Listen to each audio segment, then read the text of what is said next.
एक गांव में पूजा नाम की एक लड़की रहती थी। उसकी शादी अर्जुन नाम के लड़के से तय हो जाती है और वो अपनी सहेली को मिठाई देने उसके घर जा रही होती है और उसे वापस आते हुए रात हो जाती है। तभी डरावनी डरावनी आवाजें आने लगती हैं। फिर वो भागकर अपने घर पहुंचती है। उसकी आंखें लाल होती हैं और उसके बाल भी लंबे हो जाते हैं। पूजा किसी को कुछ नहीं कहती और किसी से बात करे बिना खाने बैठ जाती है और आज बिना रुके खाना खाती ही जाती है। अरे आज कितनी भूख लगी है तुम्हें? अरे भगवान, क्यों मेरी बेटी के खाने को नजर लगा रही हो? खुद को देखो, खा खा कर पहलवान हो गई हो। कोई दंगल लड़ना है क्या तुमने? अजी क्या कहा आपने? चुप रहिए। न नहीं, कुछ नहीं, मैं तो चुप ही हूँ। जब से शादी हुई है गुस्सा क्यों करती हो? मैंने तो भगवान ही कहा था, गलती से पहलवान निकल गया मुँह से। फिर सब लोग सोने चले जाते हैं। फिर आधी रात होने पर पूजा सो रही होती है। तभी डरावनी डरावनी आवाजें आने लगती हैं, जिनको सुनकर पूजा डर कर उठ जाती है। उठ पूजा, उठ जा। अरे कौन है? कौन है? अरे ओ बेवकूफ लड़की, ऊपर देख, ऊपर। पूजा जैसे ही ऊपर देखती है तो एक चुड़ैल पंखे से लटकी होती है और पूजा को अपनी ओर बुला रही होती है। आओ पूजा, आओ, मेरे पास आ जाओ, आ जाओ, मेरे पास आ जाओ तुम। वो चुड़ैल बहुत डरावनी होती है। नहीं, आप कौन है? कौन है आप? माँ, माँ, माँ। पूजा के चिल्लाने से उसके माँ और पिताजी उसके कमरे में आते हैं। क्या हुआ बेटी, तुम इतना डर क्यों रही हो? माँ, वो देखो, ऊपर पंखे से कोई चुड़ैल लटकी हुई है। कहाँ? फिर जैसे ही कमला ऊपर की ओर देखती है उसे कुछ भी नजर नहीं आता।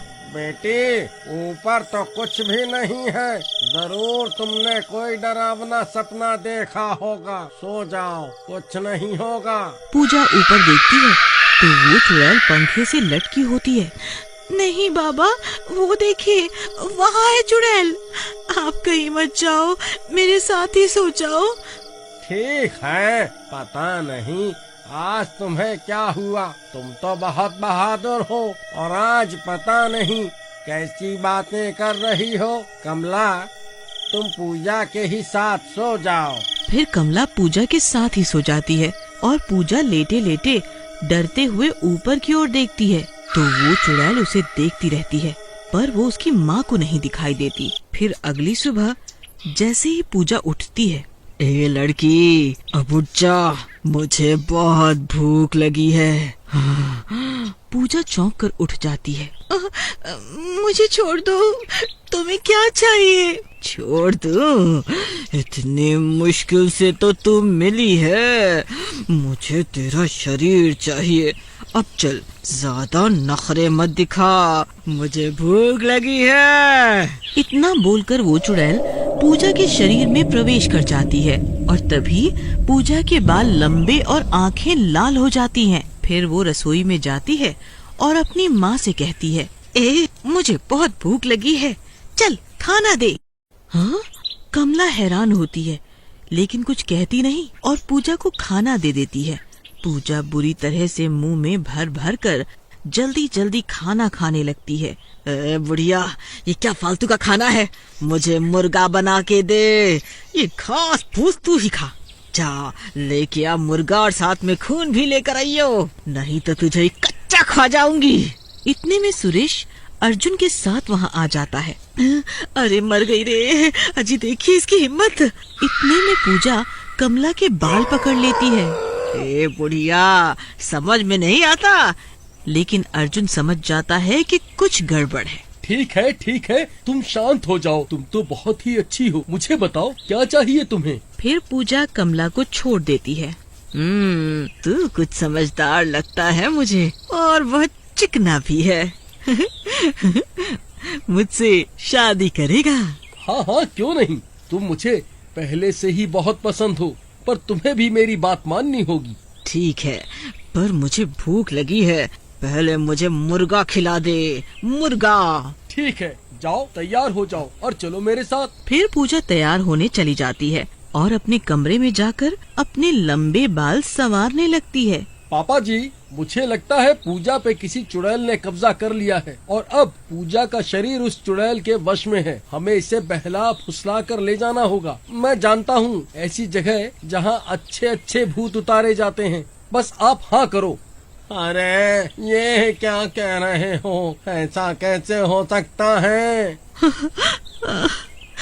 अरे नहीं, ऐसा नहीं हो सकता। नास पीटी चुड़ैल, तेरा बेड़ा गर्क हो जाए। तुझे मेरी बेटी ही मिली थी क्या? हे भगवान। ये कैसे हुआ सब पता चल जाएगा। अब चलो। फिर सब लोग पूजा को तांगे पर बैठा कर ले जाते हैं। अरे राजा जी, मुर्गा कब खिलाओगे? मुर्गा, मुझे नहीं जाना तुम्हारे साथ। तुम भी झूठे हो। हाँ, मुर्गा खाने ही जा रहे हैं। फिर वो एक खाने की दुकान पर रुकते हैं और उसे मुर्गा लेकर देते हैं। वो खा लेती है। मजा आ गया, ये तो बहुत स्वादिष्ट है। इसमें तो बहुत स्वाद है। चल अब खून भी ला दे, खून भी ला दे। हाँ। खून तो अभी खत्म हो गया है, बाद में पिला दूंगा। मुझे गुस्सा मत दिला। फिर वो अर्जुन को हवा में उठा लेती है।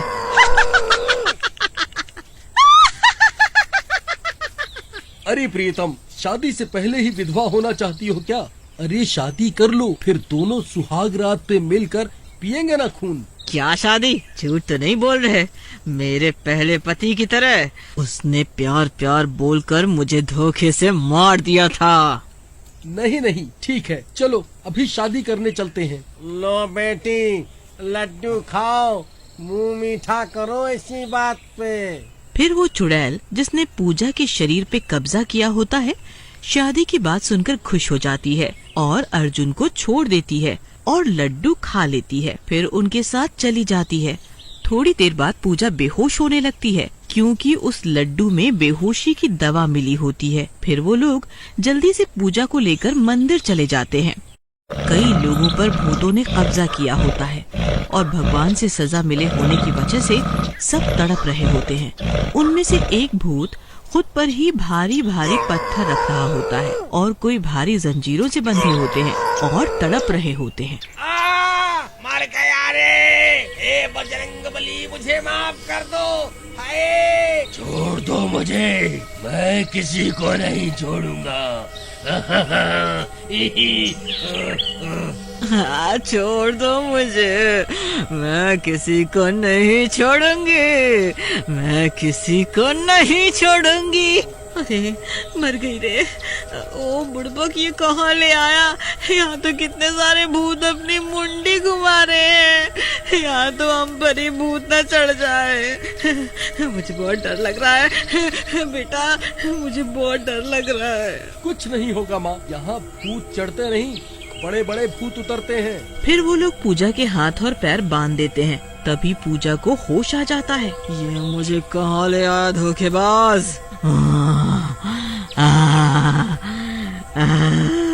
तभी कमला पंडित जी को बुला लाती है। पंडित जी आते हैं और पूजा के माथे पर हनुमान जी का सिंदूर लगाते हैं। बोल, कौन है तू? छोड़ दे इस लड़की का शरीर। नहीं, ये क्या कर रहा है पंडित? एक बार मेरे हाथ खोल दे, फिर बताती हूँ तुझे। तुम भगवान के मंदिर में आई हो, यहाँ सबके साथ इंसाफ होता है। अब मैं अपने पति से बदला जरूर लूंगी, तभी मेरी आत्मा को शांति मिलेगी। तुम पूजा के शरीर को छोड़ दो, हम सब मिलकर तुम्हारे पति को सजा जरूर दिलाएंगे। अरे मर गई रे, मर गई है भगवान, मेरे पति को जरूर सजा दिलाना। मुझे मुक्ति दो, मुझे मुक्ति दो। उसे मुक्ति मिल जाती है और वो पूजा का शरीर छोड़कर चली जाती है।